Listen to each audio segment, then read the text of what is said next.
আসসালামু আলাইকুম এভরিওয়ান, কেমন আছো তোমরা সবাই?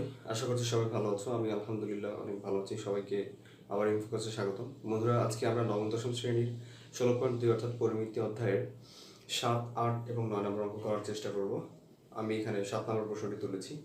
এখানে বলা আছে যে একটি সামুদ্রিকের ভূমি উচ্চতার 4/3 এবং ক্ষেত্রফল 363 বর্গমিটার হলে ক্ষেত্রটির ভূমি উচ্চতার মান নির্ণয় করো। তো আমরা যদি চিত্রের মাধ্যমে একটু দেখি, একটি সামান্তরিক, আমরা জানি সামান্তরিকের পরস্পর বিপরীত বাহু সমান কিন্তু কোনো কোনো সমকোণ নয়।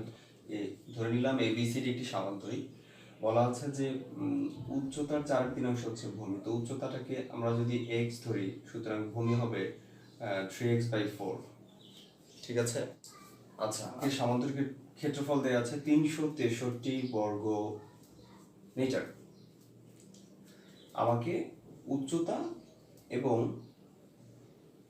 ভূমির দৈর্ঘ্যের মানটা নির্ণয় করতে বলছে। অঙ্কটি খুবই সাধারণ বন্ধুরা, চলো আমরা করার চেষ্টা করি। তো আমরা যদি এই চিত্রের আলোকে আমরা যদি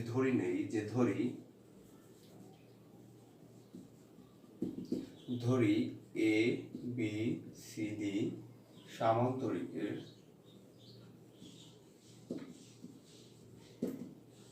এবিসিডি সামান্তরিকের উচ্চতা এবি ইকুয়াল হচ্ছে এক্স মিটার। ঠিক আছে। সুতরাং বলা যায় কি ভূমি বিসি হবে হচ্ছে যেহেতু 4/3 বলছে, তো 3x/4 মিটার। এখন বন্ধুরা, আমরা যদি শর্ত মতে ক্ষেত্রফলের সূত্র সমান 363 লিখি, তাহলে কিন্তু অনায়াসে আমরা উচ্চতা এবং দৈর্ঘ্যের মানটা পেয়ে যাব। তো লেখো যে শর্ত মতে বা প্রশ্ন মতে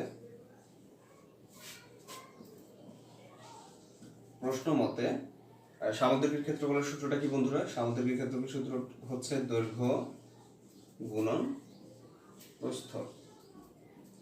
ঠিক আছে। তো দৈর্ঘ্যের মান কত বন্ধুরা? দৈর্ঘ্যের মান হচ্ছে, দৈর্ঘ্য বলতে ভূমি, এখানে সরি আমরা সরাসরি লিখতে পারি দৈর্ঘ্য গুণ প্রস্থ ইকুয়াল হচ্ছে 363 বর্গ মিটার, রাইট? আচ্ছা, এরপর দৈর্ঘ্যের মান কত কত এখানে দৈর্ঘ্য বলতে বন্ধুরা 3x/4 হবে, গুণ প্রস্থ কত আছে? প্রস্থ হচ্ছে উচ্চতাটা x হবে, ইকুয়াল হবে 363 বর্গ মিটার। ঠিক আছে। আমি একটু উপর থেকে মুছে দিব।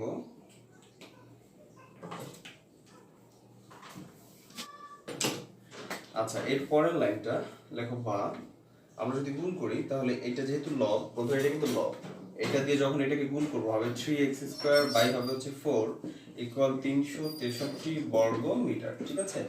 এরপর আমরা এটা ওই পাশে নিয়ে যাব, হবে 3x² ইকুয়াল হবে হচ্ছে 363 ইনটু হবে হচ্ছে 4 এপাশে বর্গ মিটার। তোমরা গুণফলটা একটু দেখতে পারো। আমি যদি শুধু x² রাখি তাহলে হবে 363 ইনটু হবে 4 ডিভাইডেড বাই হচ্ছে 3। তোমরা এখানে গুণফলটা বের করে দেখতে পারো কত হয়। বা দাও x² ইকুয়াল হবে হচ্ছে 3 একে 3, 3 দুগুণে 6, 3 একে 121। 121 কে যদি আমরা 4 দিয়ে গুণ করি তাহলে হবে 4 একে 4, 4 দুগুণে 8, 4 একে 4, 484। বা দাও x ইকুয়াল হবে √484। দ্যাট মিন্স রেজাল্ট হবে 22 মিটার। ঠিক আছে। তো বন্ধুরা, আমরা x কি ধরেছিলাম? x ধরেছিলাম আমরা উচ্চতা। সো বলতে পারি উচ্চতা এবি ইকুয়াল হচ্ছে 22 মিটার। তো আমাদের বাকি রইল কি? শুধু ভূমির মানটা। সো লেখো ভূমি ইকুয়াল হচ্ছে বিসি ইকুয়াল হবে 3x, মানে 3 ইনটু হচ্ছে 22 ডিভাইডেড বাই হবে হচ্ছে 4। তো আমরা যদি গুণ করি তাহলে 3/22 হচ্ছে 66। 66 কে যখন আমরা 4 দিয়ে ভাগ করব তখন হবে 16.5 মিটার। ঠিক আছে। তো বন্ধুরা, এই হচ্ছে আমাদের 7 নম্বর প্রশ্নটি। এবার আমরা পরবর্তী প্রশ্নে চলে যাব। চলো। তো বন্ধুরা, আমাদের পরবর্তী প্রশ্ন হচ্ছে মূল করে 8 নম্বর প্রশ্ন। এখানে বলা আছে যে একটি সামুদ্রিকের ক্ষেত্রফল একটি বর্গক্ষেত্রের ক্ষেত্রফলের সমান যদি সামুদ্রিকের ভূমি 125 মিটার এবং উচ্চতা 5 মিটার হয়, তাহলে বর্গের কর্ণের দৈর্ঘ্য নির্ণয় করো। ঠিক আছে বন্ধুরা, আমরা যদি চিত্রের মাধ্যমে একটু খেয়াল করি, বলা আছে যে একটি সামান্তরিক, ধরে নিলাম এবিসির একটি সামান্তরিক। ঠিক আছে। যার ভূমি বলা আছে 125 মিটার এবং উচ্চতা বলা আছে 5 মিটার। ঠিক আছে। এরপরে বলা আছে যে এটার যে ক্ষেত্রফল অর্থাৎ দৈর্ঘ্য এবং প্রস্থকে গুণ করার পরে যে মানটা পাবো সেটা হবে বর্গের ক্ষেত্রফলের সমান। অর্থাৎ আমরা এইটার ক্ষেত্রফলটা বের করবো, এটার ক্ষেত্রফল বের করলেই আমরা বর্গের ক্ষেত্রফলটা পেয়ে যাব। ঠিক আছে, প্রশ্নকর্তার প্রশ্ন হচ্ছে আমাদের কাছে কর্ণের দৈর্ঘ্য চেয়েছে। তো কর্ণের দৈর্ঘ্যের সূত্র যদি আমরা একটু খেয়াল করি, কর্ণের দৈর্ঘ্যের সূত্র হচ্ছে √2a। ঠিক আছে, √2a। একটু খেয়াল করো, আমাকে এখানে কিন্তু এর মানটা দরকার পড়ছে। আমরা জানি বর্গের 4 বাহু সমান, যেহেতু বর্গের 4 বাহু সমান আমরা যদি সামহাউ যদি আমরা এই একটা এর মান মানে একটা বাহুর মান বের করতে পারি তাহলে কিন্তু সরাসরি আমরা কর্ণের দৈর্ঘ্যটা পেয়ে যাব। ঠিক আছে, তো এই হচ্ছে আমাদের সাধারণ আলোচনা। তো আমরা কি করব প্রথমে বন্ধুরা, আমরা প্রথমে আয়তক্ষেত্রের দৈর্ঘ্য এবং প্রস্থ থেকে অবশ্যই আয়তক্ষেত্রের ক্ষেত্রফলের মানটা বের করব। তো একটি সামান্তরিক আমরা অঙ্কন করে নিলাম যে A B C and D. ঠিক আছে, যার ভূমি হচ্ছে 125 এবং উচ্চতা হচ্ছে 5 মিটার। ঠিক আছে, তো আমরা যে বিষয়গুলো আছে আমরা যদি লিখি যে এ বি সি ডি সামান্তরিকে ভূমি বিসি, বন্ধুরা এটা হচ্ছে ভূমি বিসি ইকুয়াল হচ্ছে 125 মিটার। ঠিক আছে, এরপরে উচ্চতা আমরা এটা ধরতে পারতাম, উচ্চতা হচ্ছে এবি, উচ্চতা এবি ইকুয়াল হচ্ছে 5 মিটার। ঠিক আছে, এখন আমরা সামান্তরিকের ক্ষেত্রফল নির্ণয় করব। লিখব সুতরাং সামান্তরিকের অথবা এবিসিডি সামান্তরিকের যা লেখো সামান্তরিকের ক্ষেত্রফল সূত্র কি বন্ধুরা, দৈর্ঘ্য গুণন প্রস্থ। লেখো দৈর্ঘ্য গুণন হচ্ছে প্রস্থ, রাইট? আচ্ছা, দৈর্ঘ্যের মান কত বন্ধুরা 125 গুণন প্রস্থের মান কত বন্ধুরা 5 মিটার। যেহেতু আমরা ক্ষেত্রফল নির্ণয় করছি আমরা লিখব বর্গ মিটার। আমরা যদি গুণ করি তাহলে 5 25 125 দ্যাট মিন্স 625 হবে, 625 বর্গ মিটার। ঠিক আছে, আচ্ছা এবার একটু খেয়াল করো, এই 625 মিটার যেহেতু সামান্তরিক ক্ষেত্রফল, তো এটাকে এখন কিন্তু আমরা বর্গের ক্ষেত্রফল বলতে পারি, রাইট? কারণ আমার প্রশ্নে বলা আছে যে সামান্তরিকের ক্ষেত্রফলের সমান হচ্ছে বর্গের ক্ষেত্রফল। তো আমরা লিখবো যে বর্গের ক্ষেত্রফল সমান এটা। তার আগে আমরা একটু খেয়াল করে দেখো, বর্গের কিন্তু 4 বাহু সমান। তো আমরা যদি এক বাহুকে এ ধরি, তো এরপর আমরা লিখবো ধরি বর্গের এক বাহু ইকুয়াল হচ্ছে এ। আমরা লিখতে পারি সুতরাং বর্গের ক্ষেত্রফল, বন্ধুরা বর্গের ক্ষেত্রফলের সূত্রটা কি, বর্গের ক্ষেত্রফল ইকুয়াল হচ্ছে এ স্কয়ার। এবার একটু খেয়াল করো বন্ধুরা, এই এ স্কয়ার ইকুয়াল আমরা কি লিখতে পারি 625, কারণ এটার ক্ষেত্রফলের সমান। আমাকে একটু মুছতে হচ্ছে, আমি মুছে দিব। মাথায় রেখে আমাদের এটার ক্ষেত্রফল বের হয়েছিল হচ্ছে 625। তো আমরা লিখতে পারি যে শর্ত মতে বা প্রশ্ন মতে এ স্কয়ার ইকুয়াল কত হবে 625 বর্গ মিটার। ঠিক আছে, বা দাও এখানে এ লেখো, এটা যদি রুট করে দিই 625 কে যদি বর্গমূল করি তাহলে রেজাল্ট হবে হচ্ছে 25 গুণন 25 625, দ্যাট মিন্স 25 মিটার। ঠিক আছে, আমরা যদি এখন সরাসরি বর্গের কর্ণ দৈর্ঘ্য লিখি যে সুতরাং বর্গের কর্ণের দৈর্ঘ্য কি হবে বন্ধুরা √2a, রুটটা কিন্তু 2 এর উপরে, √2 লিখলাম গুণন এর মান হচ্ছে 25 মিটার। আমরা যদি এটাকে গুণ করি ক্যালকুলেশন করলে হবে 35.35 মিটার। ঠিক আছে, এটি হচ্ছে আনসার। বন্ধুরা এই হচ্ছে আমাদের 8 নং প্রশ্নের উত্তর। এটা পরীক্ষা আসার সম্ভাবনা অনেক বেশি, সো আমরা বাসায় প্র্যাকটিস করব। তো চলো আমরা পরবর্তী প্রশ্নে চলে যাব। বন্ধুরা আমরা এখন আমাদের মূল বইয়ের 9 নম্বর প্রশ্নটি দেখব। আমাদের 9 নম্বর প্রশ্নে বলা আছে যে একটি সামান্তরিকের দুটি বাহুর দৈর্ঘ্য 30 সেন্টিমিটার এবং 26 সেন্টিমিটার, ক্ষুদ্রতম কর্ণটি যদি 28 সেন্টিমিটার হয় তাহলে অপর কর্ণের দৈর্ঘ্য নির্ণয় করো। ঠিক আছে, তো বন্ধুরা আমরা যদি একটু প্রশ্নটা চিত্রের মাধ্যমে দেখার চেষ্টা করি, ধরে নিলাম এই একটি সামান্তরিক A B C and D. ঠিক আছে, এখন এইটার ক্ষুদ্রতম কর্ণ হচ্ছে এটা, একটু খেয়াল করে দেখো, এইটা যতটুকু এখান দিয়ে আমরা আরেকটা কর্ণ যদি অঙ্কন করি তাহলে একটু খেয়াল করো এই কর্ণটা স্পষ্ট কিন্তু বড়। সো বলা যায় আমাকে প্রশ্নে এতটুকুর মান দেয়া আছে 28 সেন্টিমিটার। ঠিক আছে, দুটি বাহু, একটি হচ্ছে 26 সেন্টিমিটার, অপরটি হচ্ছে 30 সেন্টিমিটার। ঠিক আছে, আমাদের প্রশ্নকর্তা বলছে যে অপর কর্ণটির দৈর্ঘ্য নির্ণয় করো। ঠিক আছে বন্ধুরা, আমরা যদি এই চিত্র থেকে একটু খেয়াল করি, আমরা যদি এটা 90 ডিগ্রি অ্যাঙ্গেলের কোণ হতো, তাহলে কিন্তু এটা অবশ্যই পিথাগোরাসের উপপাদ্য ফেললে কিন্তু আমরা আমাদের অপর কোণের মানটা বের করতে পারতাম। যেহেতু এটা 90 ডিগ্রি অ্যাঙ্গেলে নেই, সুতরাং বুঝতে হবে এটা আমাকে ভিন্ন কোনো সূত্রে করতে হবে, অর্থাৎ এটা আমরা অ্যাপোলোনিয়াসের সূত্রে করব। তোমরা যারা 9-10-এ সায়েন্সের নেই তাদের জন্য অ্যাপোলোনিয়াসের সূত্রটা হয়তো অপরিচিত লাগতে পারে, আমি সূত্রটা লিখে দিচ্ছি। সূত্রটা হচ্ছে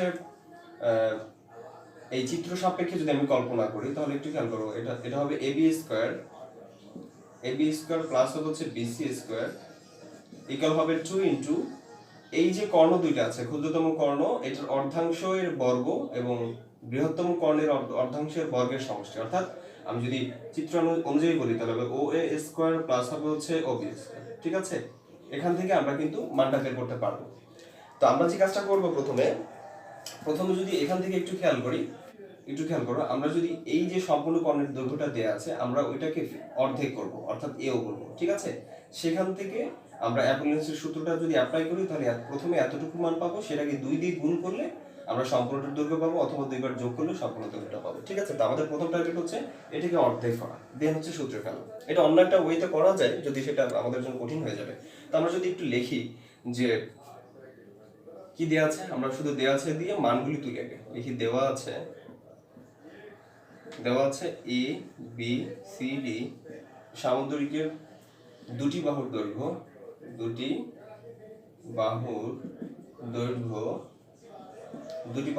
কি বন্ধুরা? একটা হচ্ছে এ বি ইকুয়াল হচ্ছে 26 সেন্টিমিটার, অপরটি হচ্ছে বিসি ইকুয়াল হচ্ছে 3 সেন্টিমিটার। তোমরা নিচে লিখতে পারো। এবং ক্ষুদ্রতম কর্ণ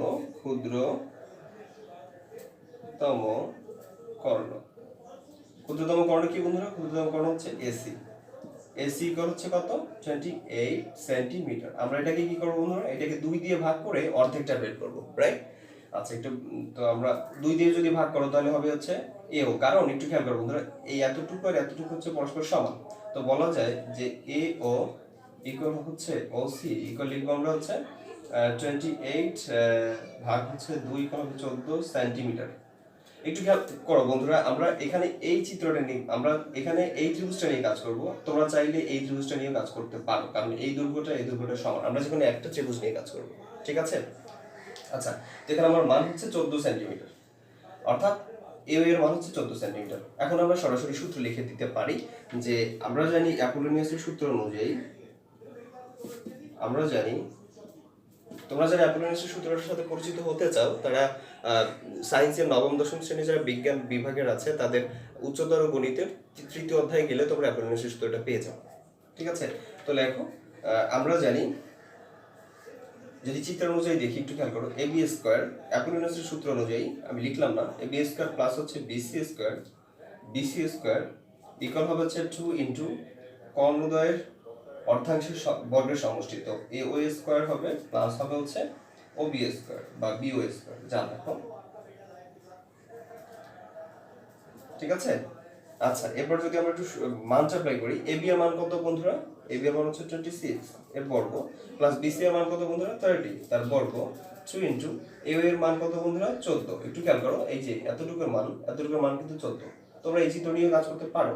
14 এর উপরে স্কয়ার প্লাস হচ্ছে বিও এর মান কিন্তু নেই, বিও এর মানটা আমরা বের করব, রাইট? আচ্ছা, এতটুকু হলো আমাদের। আমরা এখন একটু মুছে দেব উপর থেকে। এরপরে এটার পরের লাইনটা বাদ দাও।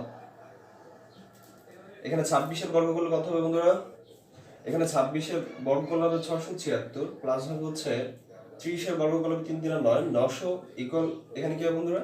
2 ইনটু 14 কে বর্গ করলে হবে হচ্ছে তোমার 196 প্লাস হচ্ছে ও বি স্কয়ার বা বি ও স্কয়ার, যা দেখো।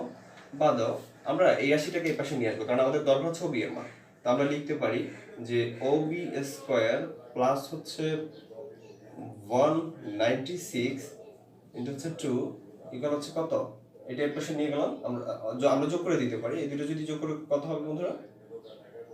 67 সেন্টিমিটার। ঠিক আছে, বাদ দাও, এই দুই কিন্তু এই পাশে গুণ আছে বন্ধুরা, ওই পাশে গেলে হচ্ছে ভাগ হয়ে যাবে। তো আমরা লিখতে পারি ও বি স্কয়ার প্লাস হচ্ছে 196, এটাকে ওই পাশে নিয়ে গেলাম, এই পাশে নিয়ে গেলে 1576 কে ভাগ দিতে হবে হচ্ছে 2 দিয়ে।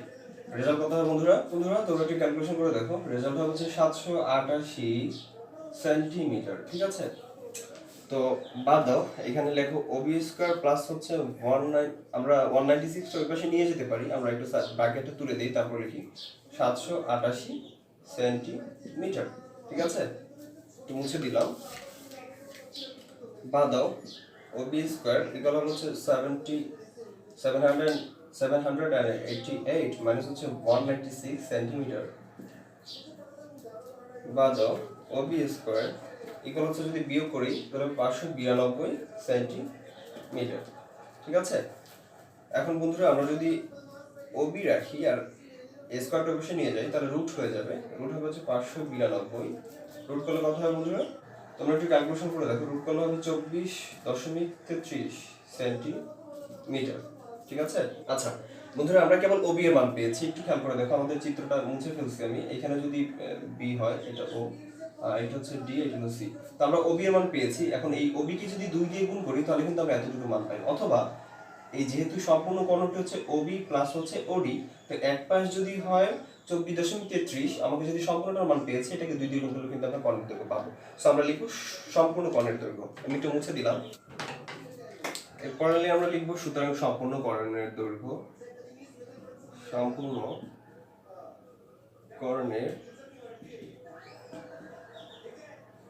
কর্ণের দৈর্ঘ্য কি বন্ধুরা?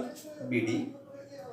বিডি কলমে 2 ইনটু হবে ওবি বা বিও, 2 ইনটু ওবি এর মান পেয়েছি আমরা 24.33 সেন্টিমিটার। ঠিক আছে, গুণ করো তাহলে হবে 24 দুগুণ হচ্ছে 48 আর 33.66, 33 দুগুণে 66 সেন্টিমিটার। সো বন্ধুরা আমাদের অপর কর্ণের দৈর্ঘ্য হচ্ছে 48.66 সেন্টিমিটার। এটা হচ্ছে আমাদের আনসার। প্রশ্নটি আসার সম্ভাবনা অনেক বেশি, তোমরা বাসায় কয়েকবার প্র্যাকটিস করবে। তো বন্ধুরা আজকে এই পর্যন্তই, আমরা নেক্সট টিউটোরিয়ালে ইনশাআল্লাহ পরবর্তী অঙ্কগুলো করার চেষ্টা করব। ধৈর্য সহকারে এতক্ষণ যারা ছিলেন সবাইকে আন্তরিক ধন্যবাদ। সবাই ভালো থাকো, সুস্থ থাকো, এম ফোকাসের সাথে থাকো। আল্লাহ হাফেজ, আসসালামু আলাইকুম ওয়া রাহমাতুল্লাহি ওয়া বারাকাতুহু।